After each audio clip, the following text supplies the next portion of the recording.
ഉൽപ്പത്തിയുടെ പുസ്തകം 41 അധ്യായം 55 തിരുവചനം.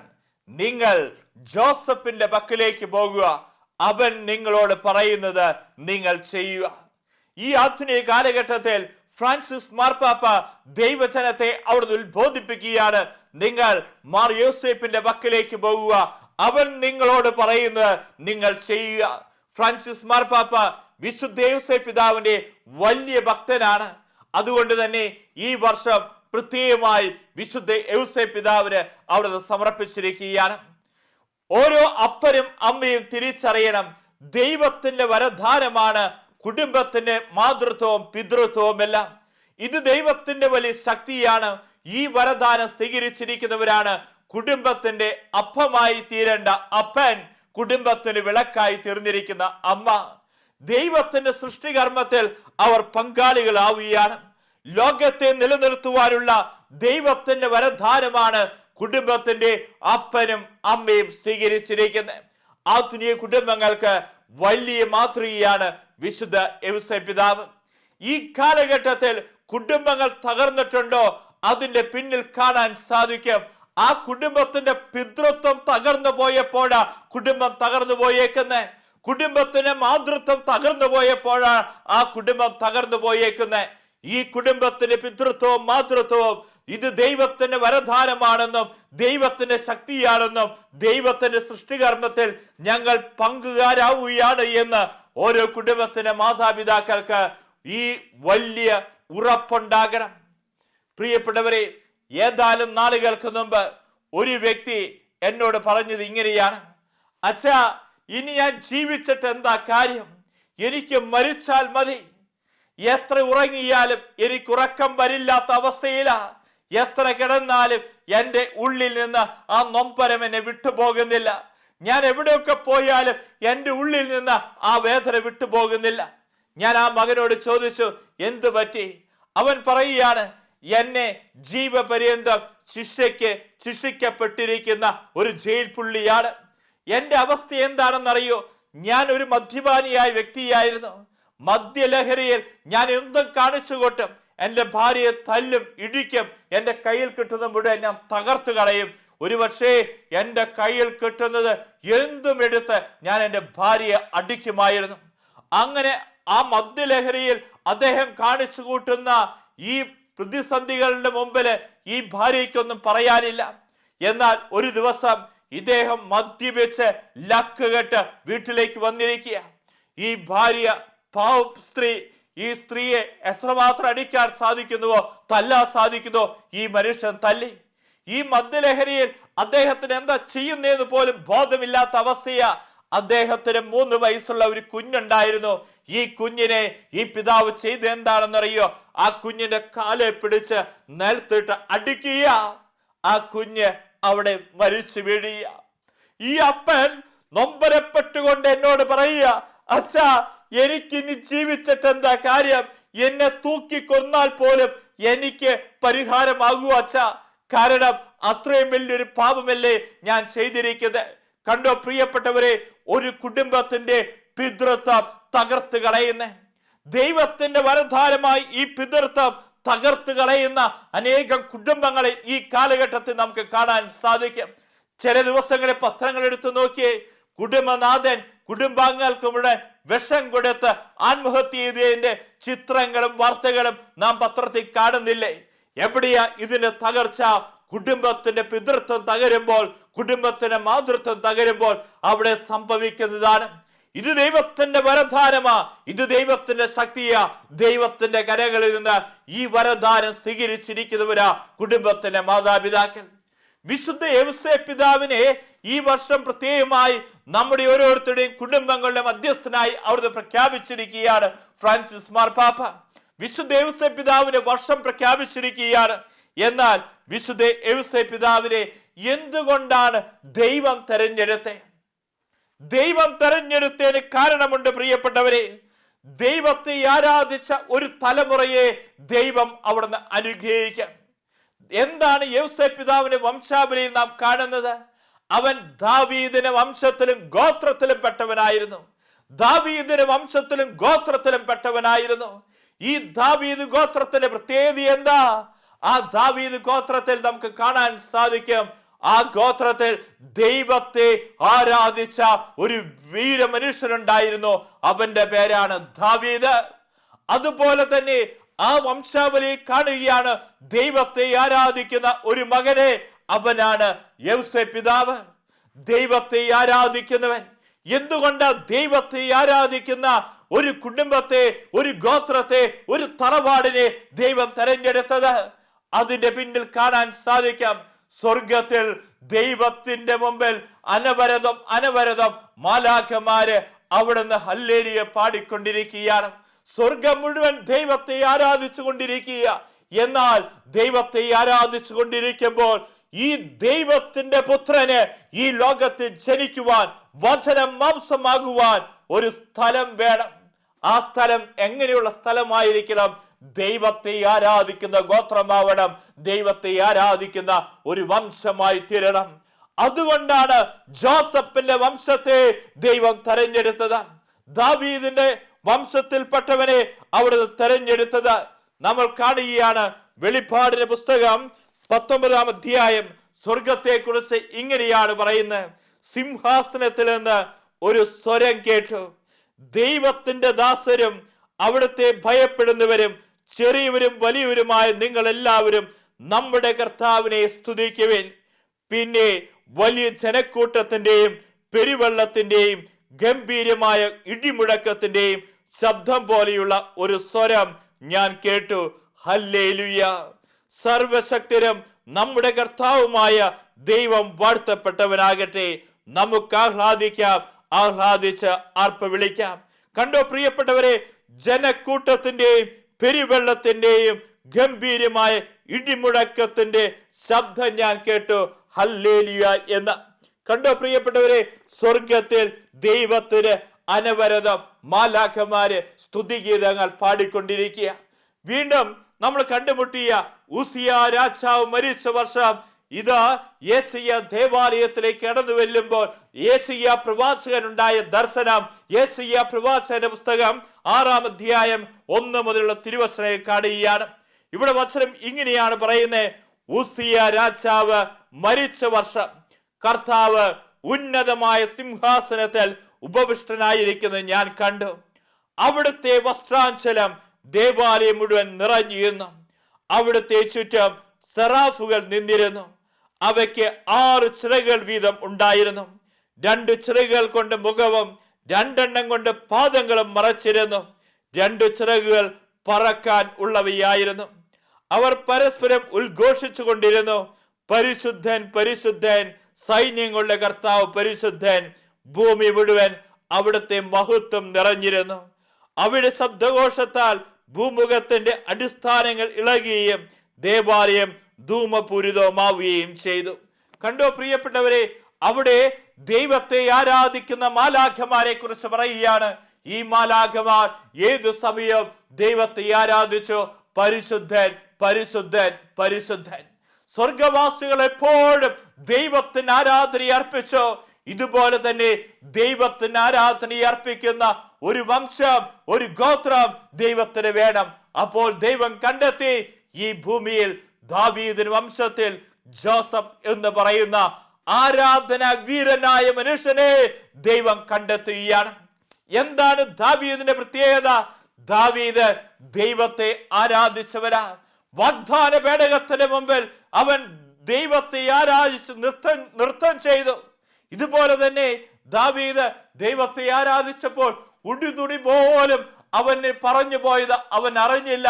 അതിന്റെ മധ്യേ നിന്ന് ദൈവത്തെ ആരാധിച്ചു. ഭാര്യയുടെ വഴക്ക് മുഴുവൻ കേൾക്കേണ്ട വന്ന വ്യക്തിയാ ദാവീദ്. വീണ്ടും നാം കാണുകയാണ്, ദാവീദ് തന്റെ സങ്കടങ്ങളിലും സന്തോഷങ്ങളിലും ദൈവത്തെ ആരാധിച്ച് ദൈവത്തിന് സ്തുതിഗീതങ്ങൾ ഉയർത്തിയതല്ലേ സങ്കീർത്തനങ്ങളിൽ നാം കണ്ടുമുട്ടുന്നത്. കണ്ടോ പ്രിയപ്പെട്ടവരെ, ദൈവത്തെ ആരാധിച്ച ഒരു മനുഷ്യനെ കുറിച്ച് വചനം പറയുകയാണ്. ആ വംശത്തിലാണ് ഇതാ യൗസേ പിതാവ് ജനിക്കുന്നത്. ഇതുപോലെ തന്നെ നാം കണ്ടുമുട്ടുകയാണ് ദൈവത്തെ ആരാധിക്കുന്ന വ്യക്തികൾക്ക് ദൈവം കൊടുക്കുന്ന അനുഗ്രഹങ്ങൾ. ഈ കാലഘട്ടത്തിലും ദൈവത്തെ ആരാധിക്കുന്ന ഒരു കുടുംബമാണോ അവിടെ യേശു ഉണ്ട്, യേശു ജനിക്കാം. യോഹന്നാന്റെ സുവിശേഷം 4-ാം അധ്യായത്തിൽ നാം കാണുന്നു, ആത്മാവിലും സത്യത്തിലും ദൈവത്തെ ആരാധിക്കാൻ. ആത്മാവിലും സത്യത്തിലും ദൈവത്തെ ആരാധിക്കുന്ന ഒരു കുടുംബമാണോ അവിടെ ക്രിസ്തു ജനിക്കുക തന്നെ ചെയ്യാം. ഹെബ്രായർക്കെഴുതിയ ലേഖനം 11-ാം അധ്യായം 21-ാം തിരുവചനം പറയുന്നുണ്ട്, ആസന്ന മർനായ യാക്കോബ് തന്റെ വടി ഊന്നി നിന്നുകൊണ്ട് ദൈവത്തെ ആരാധിച്ച് ജോസഫിന്റെ മക്കൾ ഓരോരുത്തരെയും വിശ്വാസപൂർവ്വം അനുഗ്രഹിച്ചു. വചനം ശ്രദ്ധിച്ച്, ആസന്ന മർനായ യാക്കോബ്, മരിക്കാറായി കിടക്കിയ ഈ യാക്കോബ് തന്റെ വടി ഊന്നി നിന്ന് ദൈവത്തെ ആരാധിച്ച് ജോസഫിന്റെ മക്കൾ, തന്റെ പേരക്കിടാങ്ങൾ ഓരോരുത്തരെയും വിശ്വാസപൂർവ്വം ഈ യാക്കോബ് അനുഗ്രഹിക്കുന്നതായി ദൈവത്തിന്റെ വചനത്തിൽ നാം കാണുകയാണ്. പ്രിയപ്പെട്ടവരെ, നമ്മൾ ഓർക്കണം, തലമുറയിലേക്ക് ദൈവത്തിന്റെ അഭിഷേകം എടുക്കുന്നു. ദാവീദ് ദൈവത്തെ ആരാധിച്ചപ്പോൾ അവന്റെ വംശാവലിയിൽപ്പെട്ട ജോസഫിലേക്ക് ദൈവത്തിന്റെ അനുഗ്രഹം ഒഴുകുന്നു. യാക്കോബ് ദൈവത്തെ ആരാധിച്ചപ്പോൾ അവന്റെ പേരക്കിടാങ്ങളിലേക്ക്, ഇതാ ജോസഫിന്റെ മക്കളിലേക്ക് ദൈവത്തിന്റെ അനുഗ്രഹം, അഭിഷേകം അവിടുന്ന് ഒഴുകുകയാണ്. വീണ്ടും നാം കാണുകയാണ് അപ്പോസ്തല പ്രവർത്തനത്തിൽ ഈ പൗലോസ് സീലാസും ജയിലറയിൽ തടങ്കിൽ കിടക്കുക, കൈകളുണ്ടല്ലോ ചങ്ങലകളാൽ ബന്ധിക്കപ്പെട്ടിരിക്കുക. ഇവിടെ ദൈവത്തെ ആരാധിച്ചപ്പോൾ ഈ ചങ്ങലകൾ അഴിഞ്ഞു വിടുക. പ്രിയപ്പെട്ടവരെ, ദൈവത്തെ ആരാധിക്കുന്ന ഒരു കുടുംബം, ദൈവത്തെ ആരാധിക്കുന്ന ഒരു ജീവിതം നമുക്കുണ്ടോ, ദൈവം അവനെ കൈവിടില്ല എന്നുള്ളതാണ്. നമ്മൾ കണ്ടുമുട്ടിയ പുറപ്പാടിന്റെ പുസ്തകത്തിൽ ഇസ്രായേൽ ജനത്തെ ഫറവോന്റെ ഈ അടിമത്തത്തിൽ മോചിപ്പിക്കുവാൻ വേണ്ടി മോശ കടന്നു വന്നിരിക്കുക. മോശ എന്താണ് ഫറവോയോട് പറയുന്നത്? എന്റെ ജനത്തെ ആരാധിക്കുവാനായി മരുഭൂമിയിലേക്ക് വിട്ടയക്കുക. ഒറ്റ കാര്യം ആവശ്യപ്പെടുന്നുള്ളൂ, എന്റെ ജനത്തെ ആരാധിക്കുവാനായി മരുഭൂമിയിലേക്ക് വിട്ടയക്കുക. ഈ സമയത്ത് ഫറവോയുണ്ടല്ലോ, ഈ കാര്യമല്ലേ ഉള്ളൂ, ദൈവത്തെ ആരാധിക്കാൻ വേണ്ടി ഇവിടെ എന്തോ ഒരു സ്ഥലം വേണം നിനക്ക് ആരാധിക്കാൻ വേണ്ടി, കൂടാരം പണിയാൻ വേണ്ടി, ഞാനിവിടെ സ്ഥലം തരാം. ആ സമയത്ത് ഈ മോശ പറയുന്നുണ്ട്, ഇല്ല, ഞങ്ങൾക്ക് ഇവിടെ ദൈവത്തെ ആരാധിക്കാൻ പറ്റില്ല. അടിമത്തത്തിന്റെ സ്ഥലത്ത്, പാപത്തിന്റെ സ്ഥലത്ത് ദൈവത്തെ ആരാധിക്കാൻ പറ്റില്ല. ഇതാണ് വചനം പറഞ്ഞ് ആത്മാവിലും സത്യത്തിലും ദൈവത്തെ ആരാധിക്കണമെന്ന്. പാപത്തിന്റെ ബന്ധനക്കെട്ടുകളിൽ കിടന്നുകൊണ്ട് ഒരു വ്യക്തി ദൈവത്തെ ആരാധിക്കാൻ നോക്കിയാൽ ആ വ്യക്തിക്ക് ദൈവത്തെ ആരാധിക്കാൻ സാധിക്കുകയില്ല. വീണ്ടും ഫറവോ പറയുകയാണ്, എങ്കിൽ നിങ്ങളുടെ കൂട്ടത്തിൽ നിങ്ങളുടെ പുരുഷന്മാര് പോയി ദൈവത്തെ ആരാധിക്കട്ടെ. ആ സമയത്ത് അവർ സമ്മതിക്കുന്നില്ല. പുരുഷന്മാര് മാത്രം പോയാൽ പോരാ, അവിടെ പൂർണ്ണമായ ഒരു ആരാധന നടക്കുകയില്ല. ഞങ്ങളുടെ കൂടെയുള്ള ഞങ്ങളുടെ ജീവിത പങ്കാളികള്, മക്കള് എല്ലാവരും ദൈവത്തെ ആരാധിക്കാൻ വരണം. ഇസ്രായേൽ ജനം ഈജിപ്തിന്റെ അടിമത്തിൽ നിന്ന് അവർ ദൈവത്തെ ആരാധിക്കുവാനായി മരുഭൂമിയിലേക്ക് പോവുക. ഈ ജനം ദൈവത്തെ ആരാധിച്ചപ്പോൾ അടിമത്തത്തിന്റെ നഗരമായി ഈജിപ്തിൽ നിന്ന് അവർ മരുഭൂമിയിലേക്ക് ദൈവത്തെ ആരാധിക്കുവാനായി കടന്നു വന്നപ്പോൾ എന്താണ് അവിടെ സംഭവിച്ചത് കാണാൻ സാധിക്കും. പകൽ മേഘസ്തംഭമായി, രാത്രി അഗ്നിസ്തംഭമായി ദൈവം അവിടെ കൂടെ നടന്നു എന്നുള്ളതാണ്. പകൽ മേഘസ്തംഭമായി, രാത്രി അഗ്നിസ്തംഭമായി ദൈവം അവിടെ കൂടെ നടന്നു. പ്രിയപ്പെട്ടവരെ, ഓർക്കേണ്ട കാര്യമാണ്, ദൈവത്തെ ആരാധിക്കുമ്പോൾ ഈ പാപത്തിന്റെ വഴികളെല്ലാം വിട്ടുപേക്ഷിച്ച്, അടിമത്തത്തിന്റെ ഭവനം വിട്ടുപേക്ഷിച്ച് ദൈവത്തെ ആരാധിക്കുമ്പോൾ നിന്റെ കൂടെ പകൽ മേഘസ്തംഭമായി, രാത്രി അഗ്നിസ്തംഭമായി കർത്താവ് കൂടെ ഉണ്ടാവും. ഇത് നീ വിശ്വസിച്ചോ? ഇത് സംഭവിക്കുക തന്നെ ചെയ്യും. ഇന്നോളം ദൈവത്തെ ആരാധിച്ച വ്യക്തികൾക്ക്, കുടുംബങ്ങൾക്ക് ഇത് ദൈവം കൊടുത്തിട്ടുണ്ട് എന്നുള്ളത്. രണ്ടാമതായി നാം കാണുകയാണ്, മോശയുടെ നേതൃത്വത്തിൽ ഇസ്രായേൽ ജനം ഈ മരുഭൂമിയിൽ ദൈവത്തെ ആരാധിച്ച് അവർ മുന്നോട്ട് പോകുക. ആ മുന്നോട്ട് പോകുന്ന വഴിത്താരകളിൽ അവർ കാണുകയാണ്, തങ്ങളുടെ മുമ്പിൽ ഇതാ ചാവുകടൽ. ഇതിന്റെ മുമ്പിൽ ഞങ്ങൾ എന്ത് ചെയ്യാം? ഈ ദൈവത്തെ ആരാധിച്ച വ്യക്തികളുടെ മുമ്പിലും പ്രതിസന്ധികൾ വരും. ഈ പ്രതിസന്ധികൾക്ക് മുമ്പിൽ ദൈവം വഴിയൊരുക്കി തരും എന്നുള്ളതാണ് ദൈവത്തെ ആരാധിക്കുന്ന മക്കൾക്ക് ദൈവം കൊടുക്കുന്ന അനുഗ്രഹം. ഇന്ന് നമ്മൾ ഓർത്തോ, ഞാൻ ദൈവത്തെ ആരാധിക്കുന്നുണ്ട്, എൻ്റെ ജീവിതത്തിൽ പ്രശ്നങ്ങൾ ഉണ്ടാവില്ല എന്നല്ല പറയുന്നേ. നിന്റെ ജീവിതത്തിൽ പ്രശ്നങ്ങളും പ്രതിസന്ധികളും എല്ലാം നിന്റെ മുമ്പിൽ വരും. വലിയ കടലുകൾ നിന്റെ മുമ്പിൽ വരുന്നുണ്ടാവാം, വലിയ തിരമാലകൾ ആർത്തലയ്ക്കുന്നുണ്ടാവാം, ഇനിയൊരു രക്ഷയില്ല എന്ന് നീ ചിന്തിക്കുന്നുണ്ടാവാം. എന്നാൽ ഈ പ്രതിസന്ധികളുടെ മധ്യേ ദൈവം നിനക്ക് വഴി തുറന്നു തരും എന്നുള്ളത് ഈ കാലഘട്ടത്തിലെ മക്കളെ നിങ്ങൾ തിരിച്ചറിഞ്ഞു. ദൈവത്തെ ആശ്രയിച്ച് ദൈവത്തെ ആരാധിച്ച് മുന്നോട്ട് പോയ ഇസ്രായേൽ ജനം ഇവിടെ കാണുകയാണ്. ഇസ്രായേൽ ജനമുണ്ടല്ലോ, അവർക്ക് വിശന്നു കഴിഞ്ഞപ്പോൾ ദൈവം മന്ന വർഷിക്കുന്നു, ദാഹിച്ചു കഴിഞ്ഞപ്പോൾ പാറയിൽ നിന്ന് ജലം അവിടുന്ന് കൊടുക്കുന്നു.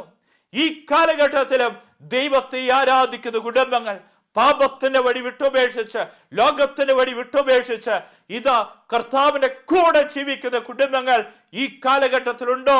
ആ കുടുംബങ്ങളെ ദൈവം പൂർവ്വപിതാവായ ജോസഫിനെ അനുഗ്രഹിച്ചതുപോലെ, ദാവീദിന്റെ വംശത്തെ അനുഗ്രഹിച്ചതുപോലെ, യാക്കോബിന്റെ കുടുംബത്തെ അനുഗ്രഹിച്ചതുപോലെ, ഇസ്രായേൽ ജനത്തെ അനുഗ്രഹിച്ചതുപോലെ നിന്റെ കുടുംബത്തെയും ദൈവം അനുഗ്രഹിക്കും എന്നുള്ളതാണ്.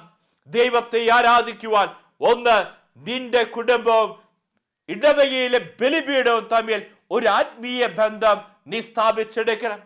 വിശുദ്ധ ചാവറ പിതാവ് പറഞ്ഞതാ, എങ്ങനെയാണ് ഒരു കുടുംബത്തിന് വിശുദ്ധ കുർബാനയുമായുള്ള ബന്ധമുണ്ടാകേണ്ടത്. ചാവറ പിതാവ് പറയുകയാണ്, ബലിപീഠവും നിന്റെ കുടുംബവും തമ്മിൽ ഒരു അദൃശ്യമായ ബന്ധമുണ്ടാകണം. ഏറ്റവും വലിയ ആരാധനയാണ് വിശുദ്ധ കുർബാന. ഈ ആരാധന എങ്ങനെയാണ് സംഭവിക്കേണ്ടത്? സാധിക്കുന്ന എല്ലാവരും തന്നെ എല്ലാ ദിവസവും വിശുദ്ധ കുർബാനയിൽ പങ്കെടുക്കണം. ഒരുപക്ഷെ നിന്റെ കുടുംബത്തിൽ എല്ലാവർക്കും എല്ലാ ദിവസവും വിശുദ്ധ കുർബാനയിൽ പങ്കെടുക്കാൻ സാധിച്ചില്ല എന്ന് വരും. എങ്കിൽ കുടുംബത്തിൽ നിന്ന് ഒരാളെങ്കിലും ആ ബലിവേദിക്ക് മുമ്പിൽ പോയി, ആൾത്താരയ്ക്ക് മുന്നിൽ പോയി വിശുദ്ധ കുർബാന സ്വീകരിച്ച് ആ വ്യക്തി ഭവനത്തിലേക്ക് തിരിച്ചു വരുമ്പോൾ ആ കുടുംബത്തിലേക്ക് ഈശോയെ കടന്നു വരുന്നേ. ആ ഈശോയുടെ വലിയ പ്രകാശമാണ് കടന്നു വരുന്നത്.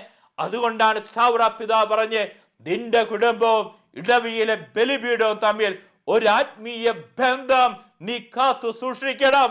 ആ കുടുംബം ദൈവത്തെ ആരാധിക്കുന്ന കുടുംബമാ. പ്രഭാഷകന്റെ പുസ്തകം 27-ാം അധ്യായം 3-ാം തിരുവചനം പറയുന്നു, ദൈവഭക്തിയിൽ ദൃഢതയും തീഷ്ണതയും ഇല്ലാത്തവന്റെ കുടുംബം അതിവേഗം നശിക്കും. ആരുടെ കുടുംബം നശിക്കുക? ദൈവഭക്തിയിൽ ദൃഢതയും തീഷ്ണതയും ഇല്ലാത്തവന്റെ കുടുംബം അതിവേഗം നശിക്കും. കാരണമുണ്ട് പ്രിയപ്പെട്ടവരെ, ഈ കാലഘട്ടങ്ങളിൽ എത്രയോ കുടുംബങ്ങളെ തകർന്നു പോയത്. അതിന്റെ പിന്നിൽ കാണാൻ സാധിക്കും ഈ ദൈവഭക്തി, ദൈവാശ്രയ ബോധം, ദൈവഭയം നമ്മുടെ കുടുംബങ്ങളിൽ, തറവാടുകളിൽ നഷ്ടപ്പെട്ടു പോയതുകൊണ്ട്. ചില കുടുംബങ്ങളുടെ ചരിത്രം ഒന്ന് നോക്കിയേ. ആ കുടുംബത്തിനും തറവാടിനും പറയാറുണ്ടായിരുന്നു, ഞങ്ങളുടെ കാരണവന്മാർ എങ്ങനെയായിരുന്നു? അതിരാവിലെ ഉണരുമായിരുന്നു. കുടുംബത്തിൽ അതിരാവിലെ ഉണർന്നു കഴിഞ്ഞാൽ ദൈവത്തെ വിളിച്ചപേക്ഷിക്കുന്ന ഒരു കുടുംബമായിരുന്നു, ഒരുമിച്ച് പ്രാർത്ഥിക്കുന്ന കുടുംബമായിരുന്നു. എന്നാൽ ഇന്നത്തെ എന്താ അവസ്ഥ? കാണുന്ന തോന്നുന്ന സമയത്ത് എഴുന്നേറ്റ് വരും, കാണുന്ന തോന്നുന്ന സമയത്ത് ഭക്ഷണം കഴിക്കാം. പ്രിയപ്പെട്ട മക്കളെ, ഇവിടെയാണ് നമ്മൾ തിരിച്ചറിയേണ്ടത്. ദൈവത്തിന് ഒന്നാം സ്ഥാനം കൊടുക്കുന്ന ദൈവ ഭയമുള്ള കുടുംബം നിന്റെ കുടുംബമാണോ? ആ കുടുംബത്തെ ദൈവം അവിടെ താങ്ങും. ഇന്ന് നീ ദൈവത്തിന് വേണ്ടി വില കൊടുക്കുമ്പോൾ ദൈവം സ്വർഗത്തിൽ നിന്ന് കാണുന്നുണ്ട്. നീ കൊടുക്കുന്ന വില, നിന്റെ കണ്ണുനീര്, നിന്റെ വിയർപ്പ് തുള്ളികള് ദൈവം അത് അനുഗ്രഹമാക്കി നിന്നെയും നിന്റെ തലമുറയെയും ദൈവം അനുഗ്രഹിക്കും എന്നുള്ളതാണ്. ഈ പൂർവ്വപിതാവായ ജോസഫ് തൻ്റെ ജീവിതത്തിൽ ഒരുപാട് സഹനങ്ങളിലൂടെ കടന്നു പോയിട്ടുണ്ട്. എന്നാൽ ഈ സഹനങ്ങളിലൂടെ കടന്നുപോയ ജോസഫിന്റെ സഹനങ്ങൾ ആരും കാണാതിരുന്നില്ല. ജോസഫിന്റെ സഹനങ്ങൾ എല്ലാം ദൈവം കാണുന്നുണ്ടായിരുന്നു. അതുകൊണ്ടല്ലേ ഉൽപ്പത്തിയുടെ പുസ്തകം 50-ാം അധ്യായം 30-ാം തിരുവചനം പറയുന്നേ, നിങ്ങൾ എനിക്കെതിരെ തിന്മ ചെയ്തു, എന്നാൽ ദൈവം അത് നന്മയാക്കി മാറ്റി. നിങ്ങൾ എനിക്കെതിരെ തിന്മ ചെയ്തു, ദൈവം അത് നന്മയാക്കി മാറ്റി. എങ്കിൽ പ്രിയപ്പെട്ടവരെ, മാർ യോസേഫ് പിതാവും ഒരുപാട് സഹനങ്ങളിലൂടെ കടന്നുപോയ വ്യക്തിയ. ഈ തിരു കുടുംബത്തെ കാത്തു പരിപാലിക്കുന്നതിന് വേണ്ടി ഒരുപാട് സഹനങ്ങളിലൂടെ കടന്നുപോയ വ്യക്തിയാണ് വിശുദ്ധ യോസേഫ് പിതാവ്. ഒരു തച്ചനായി വിശുദ്ധ യോസേഫ് പിതാവ് ഈ കാലഘട്ടത്തിൽ നമുക്ക് തരുന്ന സന്ദേശം എന്താ? ഒന്നാമതായി വിശുദ്ധ ഔസേപ്പ് പിതാവ് പറഞ്ഞു തരികയാണ്, ശിഥിലമായി കിടക്കുന്ന മരക്കഷ്ണങ്ങളെ യോജിപ്പിക്കുന്നവരാണ് കുടുംബത്തിന്റെ പിതൃത്വം വഹിക്കുന്ന പിതാവ്. ശിഥിലമായി കിടക്കുന്ന കുടുംബ ബന്ധങ്ങൾ, ശിഥിലമായി കിടക്കുന്ന മരക്കഷ്ണങ്ങൾ എന്ന് പറയുമ്പോൾ വിശുദ്ധ ഔസേപ്പ് പിതാവിന് വേണമെങ്കിൽ തകർത്ത് കളയാമായിരുന്നു. ഇതാ വിവാഹത്തിന് മുമ്പിൽ അവൾ ഗർഭിണിയായി കാണപ്പെട്ടു, തകർത്ത് കളയാമായിരുന്നു, കല്ലെറിഞ്ഞു കൊല്ലണമെന്നായിരുന്നു യഹൂദ നിയമം. എന്നാൽ നാം കാണുകയാണ്, ആ മറിയത്തെ തകർത്ത് കളയല്ല ചെയ്തത്, യേശുവിനെ തകർത്ത് കളയല്ല ചെയ്തത്, മറിച്ച് ആ കുടുംബത്തെ അവിടുന്ന് കൂട്ടി യോജിപ്പിക്കുകയാണ് വിശുദ്ധ ഔസേപ്പ് പിതാവ് ചെയ്തത്. നമ്മൾ ഓർക്കേണ്ടതും അറിഞ്ഞിരിക്കേണ്ടതും ഒരുമായ കാര്യമാണ്. വളരെ എളുപ്പമാണ് തകർത്ത് കളയാൻ, പക്ഷേ കൂട്ടി യോജിപ്പിക്കുവാൻ ഒരുപാട് നമ്മൾ ത്യാഗം ചെയ്യേണ്ട ആവശ്യമുണ്ട്. കുടുംബത്തിന് നേതൃത്വം കൊടുക്കുന്ന വ്യക്തികൾ ശിഥിലമായി കിടക്കുന്ന നിന്റെ കുടുംബത്തിന്റെ കുടുംബ ബന്ധങ്ങളെ തകർക്കുകയല്ല ചെയ്യേണ്ടത്. നേതൃത്വം കൊടുക്കുന്ന വ്യക്തി, കുടുംബനാഥൻ, ഇതിനെയെല്ലാം ചേർത്ത് വെക്കുകയാണ് ചെയ്യേണ്ടത്. രണ്ടാമതായി വിശുദ്ധ ഔസേപ്പ് പിതാവ് തരുന്ന സന്ദേശമാണ്, പഴകി ദ്രവിച്ച മരക്കഷ്ണങ്ങളെ മിനുക്കി പുതിയതാക്കുന്നവനാണ് തച്ചൻ. പഴകി ദ്രവിച്ച മരക്കഷ്ണങ്ങൾ നമ്മുടെ കുടുംബത്തിലുണ്ടാവും. ഒരുപക്ഷെ നമ്മുടെ മക്കൾ വഴിതെറ്റിപ്പോയേക്കുക, ഇനി ഒരു രക്ഷയില്ല എന്ന് നീ ചിന്തിച്ചിട്ടുണ്ടാവാം. ഒരുപക്ഷെ പ്രത്യാശ നഷ്ടപ്പെട്ടു പോയിരിക്കുന്ന വ്യക്തിയായിരിക്കാം, കുടുംബമായിരിക്കാം. എന്നാൽ നിന്റെ കുടുംബത്തിൽ പഴകി ദ്രവിച്ച അവസ്ഥകളിലൂടെ കടന്നു പോകുന്ന അവസ്ഥ, വഴിതെറ്റിപ്പോയിരിക്കുന്ന അവസ്ഥ, മദ്യപാനത്തിന് അടിമപ്പെട്ടിരിക്കുന്ന അവസ്ഥ, ഇനിയൊരു രക്ഷയില്ല എന്ന് നീ ചിന്തിക്കുന്ന അവസ്ഥയുണ്ടാവാം. എന്നാൽ കുടുംബത്തിന് നേതൃത്വം കൊടുക്കുന്ന കുടുംബനാഥയെ ചെയ്യേണ്ടത് എന്താ? ഈ പഴകി ദ്രവിച്ചവരെ മുഴുവൻ പ്രത്യാശയോടുകൂടെ അവിടെ പരിഹാര ജീവിതത്തിലൂടെ, പ്രാശ്ചിത്ത ജീവിതത്തിലൂടെ ഈ മക്കളെ ചേർത്ത് പിടിക്കണം. ഓരോ കുടുംബത്തിലും മക്കളൊക്കെ വഴിതെറ്റിപ്പോയ ധൂർത്തപുത്രന്മാരും ധൂർത്തപുത്രിമാരും ഉണ്ടാവും. എന്നാൽ ആ ധൂർത്തപുത്രിയെയും ധൂർത്തപുത്രനെയും സ്വീകരിക്കാൻ ഒരു നല്ല പിതാവ് ഉണ്ടായി എന്നുള്ളതല്ലേ ധൂർത്തപുത്രന്റെ ഉപമയിൽ നമുക്ക് തരുന്ന ഒരു സന്ദേശം. തകർന്ന് തരിപ്പണമായവനെ ഇതാ ചേർത്ത് പിടിക്കുന്ന ഒരു അപ്പൻ. ആ ചേർത്ത് പിടിക്കുമ്പോൾ അപ്പന്റെ പിതൃത്വവും അമ്മയുടെ മാതൃത്വവും ഒക്കെ വിലയുള്ളതായി തീരുക, അല്ലെങ്കിൽ പുകഞ്ഞുകൊള്ളി പുകത്ത് എന്നുള്ള ആധുനിക നിയമമല്ല നമുക്ക് വേണ്ടത്. മൂന്നാമതായി വിശുദ്ധ ഔസേപ്പ് പിതാവ് നമുക്ക് തരികയാണ്, മേൽക്കൂര പണിയുന്നവനാണ് തച്ചൻ. ഒരു കുടുംബത്തിന്റെ മേൽക്കൂര എന്ന് പറഞ്ഞു കഴിയുമ്പോൾ ഓർത്തിരിക്കുക, അത് സംരക്ഷണത്തിന്റെ മതിലാ. ഒരു കുടുംബത്തിൽ ജീവിത പങ്കാളിക്ക്, മക്കൾക്ക് സംരക്ഷണത്തിന്റെ മതിലാവണം ഓരോ കുടുംബത്തിന്റെ അപ്പൻ. ഈ മക്കൾക്ക് കൈപിടിക്കാനുള്ളത്, ഈ മക്കൾക്ക് എന്തും തുറന്നു പറയാനുള്ളവരാ ഈ കുടുംബത്തിന്റെ മാതാപിതാക്കൾ. പരിശുദ്ധ കന്യാമറിയത്തിന് ഇതാ സത്രത്തിൽ സ്ഥലം കിട്ടിയില്ല, ഈ കാലിത്തൊഴുത്തിൽ മേൽക്കൂരിയായി നിന്നവനാ വിശുദ്ധ ഔസേപ്പ് പിതാവ്. വിശുദ്ധ ഔസേപ്പ് പിതാവിന്റെ ഈ അനുഗ്രഹീതമായ വർഷത്തിൽ വിശുദ്ധ ഔസേപ്പ് പിതാവ് നമ്മുടെ കുടുംബങ്ങൾക്ക് ഒരു വലിയ മാതൃകയായി തീരട്ടെ. നമ്മുടെ കുടുംബങ്ങൾ വിശുദ്ധ ഔസേപ്പ് പിതാവിനോട് പ്രത്യേകമായി പ്രാർത്ഥിക്കട്ടെ. വിശുദ്ധ ഔസേപ്പ് പിതാവ് നമ്മുടെ കുടുംബങ്ങളെ കാണട്ടെ. നമ്മുടെ കുടുംബങ്ങളെ തിരുക്കുടുംബം പോലെ വളർത്തിക്കൊണ്ടുവരുവാൻ വിശുദ്ധ ഔസേപ്പ് പിതാവേ, ഞങ്ങളുടെ കുടുംബങ്ങൾക്ക് വേണ്ടി അവിടുന്ന് അപേക്ഷിക്കണമേ എന്ന് നമുക്ക് പ്രാർത്ഥിക്കാം.